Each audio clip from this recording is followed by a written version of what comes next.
Aloe vera കൊണ്ട് നമുക്കിന്നൊരു face serum ഉണ്ടാക്കിയാലോ? അപ്പം ഞാൻ ദാ ഇതുപോലെ ഒരു ലീഫ് കട്ട് ചെയ്തെടുത്തിട്ടുണ്ട്. ഇനി നമുക്കിതിൻ്റെ കറ മാറ്റാനായിട്ട് 1 അവർ ഒരു തുണിയിൽ മാറ്റി വയ്ക്കാം. ഇതുപോലെ കുത്തി വെച്ചിരുന്നാൽ മതി. അപ്പോഴത്തേക്ക് അതങ്ങ് മാറിക്കോളും.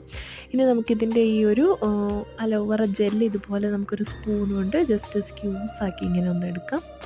അലോവേറയുടെ ബെനിഫിറ്റ്സ് എല്ലാവർക്കും അറിയാമല്ലോ. നമുക്ക് നാച്ചുറലായിട്ട് എപ്പോഴും വേണം ഫേസിൽ യൂസ് ചെയ്യാൻ പറ്റുന്ന ഒരു സെറമാണ് കേട്ടോ. ഇത് മോർണിംഗോ ഈവനിങ്ങോ ഒക്കെ നമുക്കിത് ഫേസിൽ അപ്ലൈ ചെയ്യാം. കിടക്കാൻ നേരത്ത് വാഷ് ചെയ്ത് കളഞ്ഞാൽ മതിയേ. ഇനി നമുക്ക് വേണ്ടത് ഇത് കോഫി പൗഡർ അല്ല, ഇത് ഹണിയാണ് കേട്ടോ. ഞാൻ കോഫി പൗഡറിൻ്റെ ടിന്നിൽ ഇട്ട് വെച്ചതാണ്. ഇനി നമുക്ക് ഇതിലേക്ക് ഒരു 2 ടേബിൾ സ്പൂൺ ഹണി ആഡ് ചെയ്ത് കൊടുക്കാം. നല്ലതുപോലെ ബ്ലെൻഡ് ചെയ്തതിന് ശേഷം നമുക്ക് ഫേസിൽ അപ്ലൈ ചെയ്യാം. 1 വീക്ക് വരെ നമുക്കിത് ഫ്രിഡ്ജിൽ യൂസ് ചെയ്യാം.